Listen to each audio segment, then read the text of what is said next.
আজ বিশ্ববিখ্যাত ফুটবলার মেসিকে নিয়ে যুবভারতী ক্রীড়াঙ্গনে যে ধরনের রঙ্গ হলো, এটাতে বাঙালির আন্তর্জাতিক বেইজ্জতি হলো। যারা কথায় কথায় বাঙালি অস্মিতা, বাঙালির নাম নিয়ে এত লাফালাফি করেন, তারা এইভাবে বাঙালির বেইজ্জতি করবেন কেবল রাজনৈতিক স্বার্থে, এটা আমরা কল্পনাও করতে পারি। কলকাতাতে এর আগে বহু বিশ্ববিখ্যাত ব্যক্তি, খেলোয়াড় এসছেন, পেলে থেকে আরম্ভ করে মারাদোনা থেকে আরম্ভ করে মেসি একাধিকবার এসছেন, কিন্তু এই ধরনের দুর্ঘটনা হয়নি।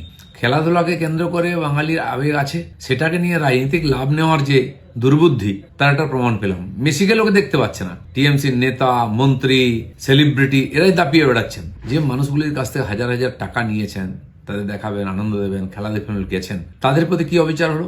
আর তারপরে যদি কেউ এই ধরনের ব্যবহার করে, প্রতিবাদ করে, তার দোষ তো সাধারণ মানুষের নয়, তাদের ধৈর্যের একটা সীমা আছে। এর আগে আমরা দেখেছি আপনাদের রাজনৈতিক কারণে এই ক্রীড়াঙ্গনে লোকেরা ইস্টবেঙ্গল মোহনবাগানের খেলা দেখতে এসে পুলিশের লাঠিপেটা খেয়েছিল।